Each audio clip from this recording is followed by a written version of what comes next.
paz para todos nós. Estamos de volta aqui no canal da Semã, Sociedade Espírita Maria Nunes, para mais uma reflexão sobre a obra de Joana de Ângeles, O Ser Consciente, da série psicológica, psicografada por Divaldo Franco. Nós comentaremos hoje o capítulo 2, intitulado O Ser e Pessoa. E o subitem que nós vamos comentar é o subitem que fala sobre fatores de desequilíbrio. Então vamos lá ver o que Joana nos traz de reflexão e de ensinamentos. Então, para a benfeitora, a saúde das pessoas, de uma forma geral, depende do seu bem-estar, ou seja, do equilíbrio mental, da harmonia orgânica, ou mesmo dos ajustamentos socioeconômicos. Aí eu fiquei pensando nesses pontos sinalizados por Joana, quando ela diz do equilíbrio mental, da harmonia do nosso corpo físico, da adaptação socioeconômica, ou seja, desse relacionamento que nós temos conosco, com o outro, as questões financeiras. Todos esses fatores podem gerar em nós a perturbação, como ela coloca aqui, os fatores de perturbação. Então, muitas vezes, nós não damos conta da importância desses valores na nossa vida, que na verdade são fundamentais para nós termos uma vida saudável, equilibrada em todos os aspectos. E por isso que Joana, ela sinaliza nesse capítulo, né, que um desses elementos deixando de existir, a pessoa pode ceder lugar à perturbação e automaticamente pode afetar qualquer outro fator, qualquer outro segmento, seja levando as pessoas à enfermidade. Então, por isso que a benfeitora, quando ela fala desse desequilíbrio das pessoas em relação à perturbação e esses fatores, ela diz que a pessoa, ela muitas vezes é considerada escrava da mente. Esta frase me chamou a atenção, escrava da mente. E aí nós podemos refletir em outros estudos que já fizemos, o quão a nossa mente, ela nos direciona.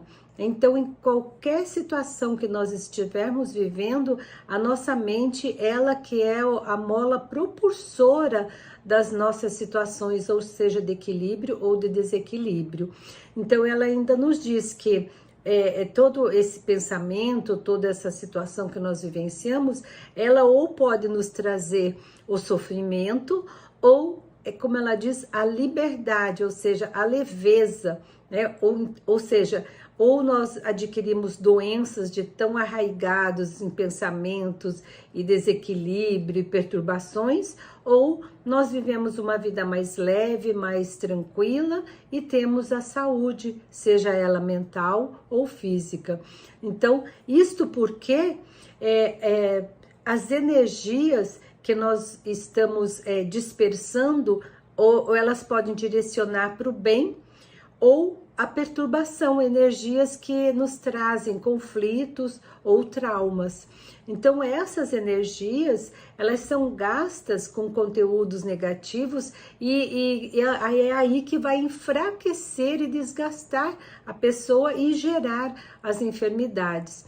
Então, por isso é necessário que a gente também aprenda a trazer para dentro de nós, nosso pensamento, energias boas, porque essas energias negativas como ela diz, é que nos enfraquece. Então, ela também nos diz que tem vários fatores que geram o desequilíbrio. Ela coloca como o amor, a angústia, o rancor e o ódio, principalmente esses 4 fatores.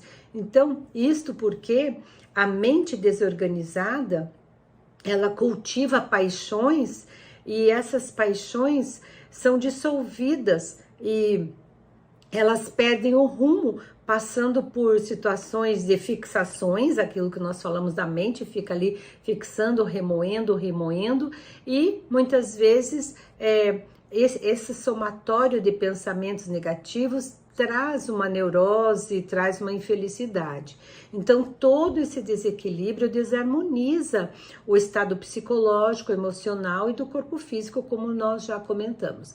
Então, ela ainda sinaliza que a pessoa deve trabalhar, nesse sentido, né, ela deve trabalhar a autoanálise, ou seja, realizar uma análise de si mesmo, né? Então, muitas vezes a pessoa procura ajuda, que é necessário, mas ela precisa também fazer a parte dela, o seu esforço, mudar os seus pensamentos, né? E ela diz também que é importante se conhecer, é importante fazer essa autoanálise de conhecer aquilo que eu tenho de bom, de qualidades e aquilo que eu preciso ainda me melhorar.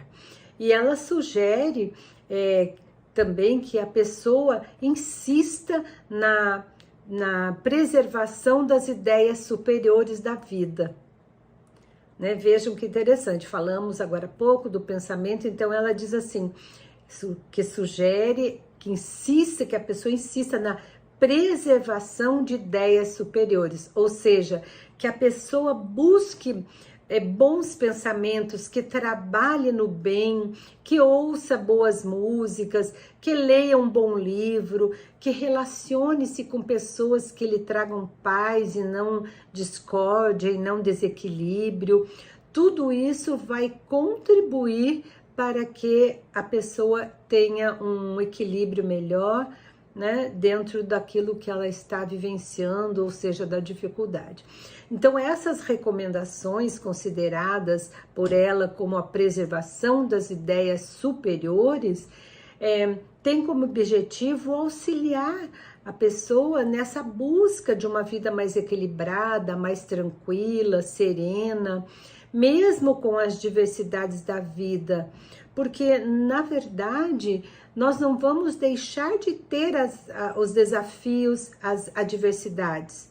Elas estão aí o tempo todo, mas ela nos ensina a como lidar com essas adversidades com equilíbrio, né? Então, seria como se nós estivéssemos aprendendo a lidar com todas essas situações difíceis que nós passamos.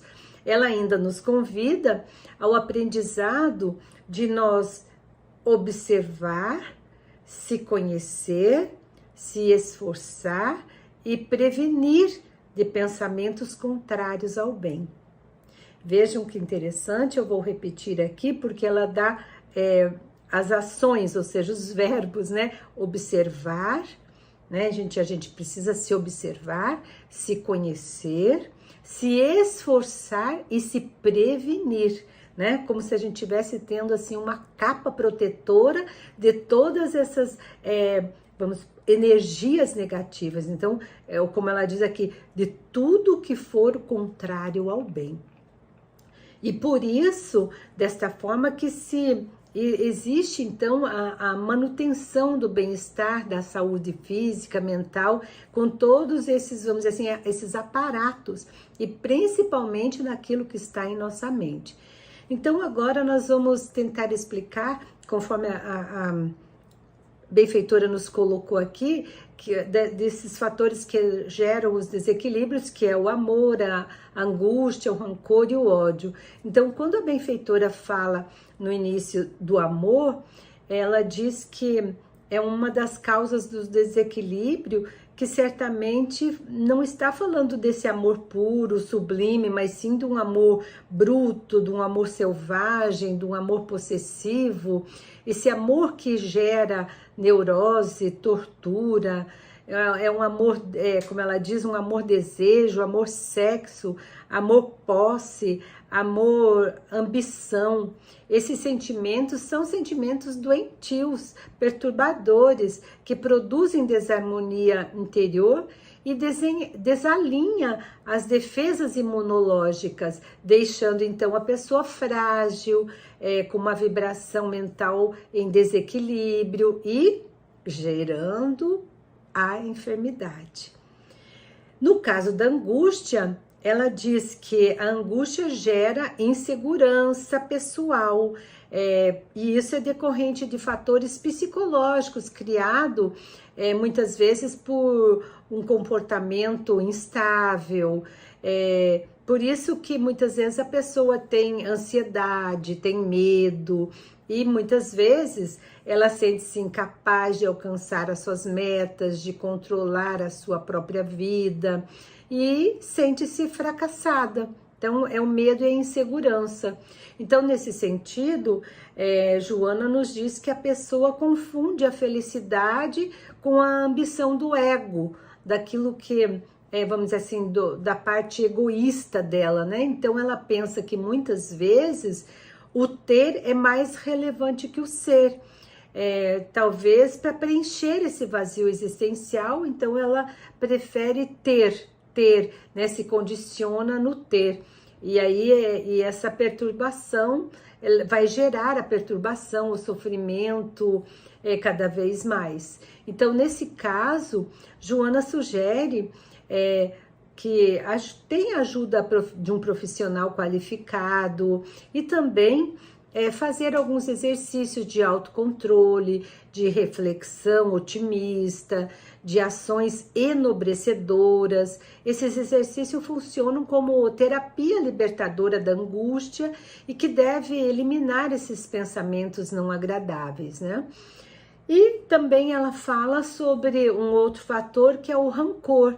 Esse sentimento do rancor é decorrente da insegurança emocional.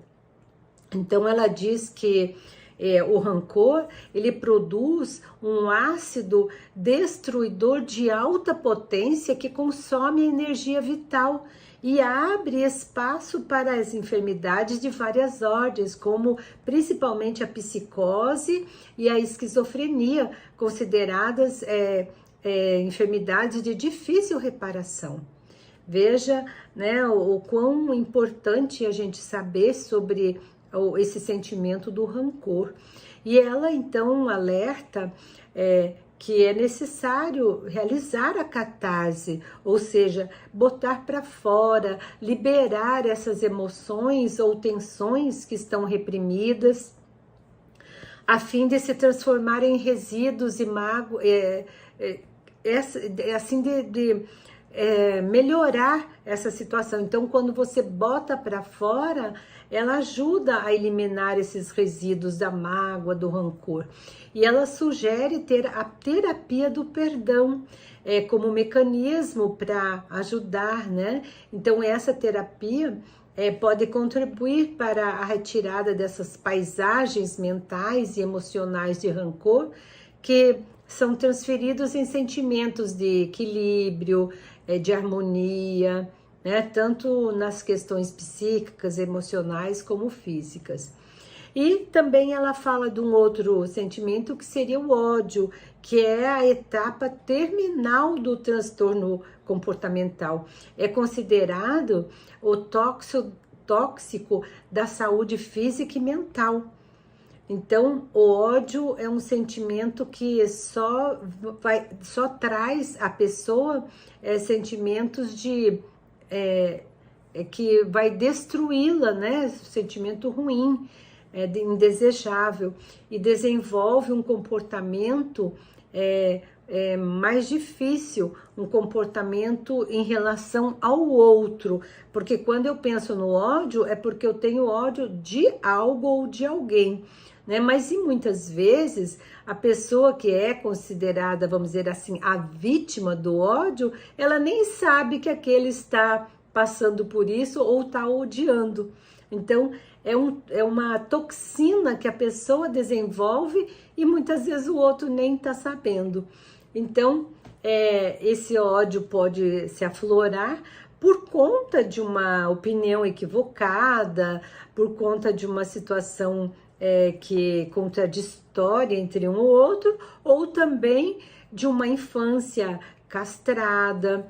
Então, tem vários fatores que podem gerar este ódio, e assim a pessoa pode adquirir o complexo de inferioridade e descarregar inconscientemente a sua falta de afetividade, né, trazer a sua insegurança, o medo, a perda, a sua frustração, e tudo isso ela traz, né, nas ondas mentais do ódio, até o momento de agressividade física, de violência ou de qualquer outra forma de manifestação para botar para fora esse ódio, né? Então isso Joana mostra para nós, né, que esses sentimentos negativos que geram o ódio pode se transformar em amor. Pode se transformar em amor mediante terapias saudáveis de bondade, de exercícios fraternais, de disciplina, da vontade, do esforço de mudar. Então, esses sentimentos contrários ao bem são geradores de perturbações dos aparelhos respiratório, digestivo, circulatório. Mais uma vez ela fala, né, que tudo aquilo que nos gera sentimentos não agradáveis vai gerar a enfermidade. E a benfeitora ela finaliza esse capítulo sobre os fatores de desequilíbrio, sinalizando que a saúde das pessoas vem do ser eterno, ou seja, das experiências em vidas anteriores. No entanto, depende da consciência, do comportamento, da personalidade que lhe agrada, daquilo que se apega, então assim, de tudo aquilo que pode trazer alegria, bem-estar. Então isso é que vai gerar ou eliminar esse desequilíbrio.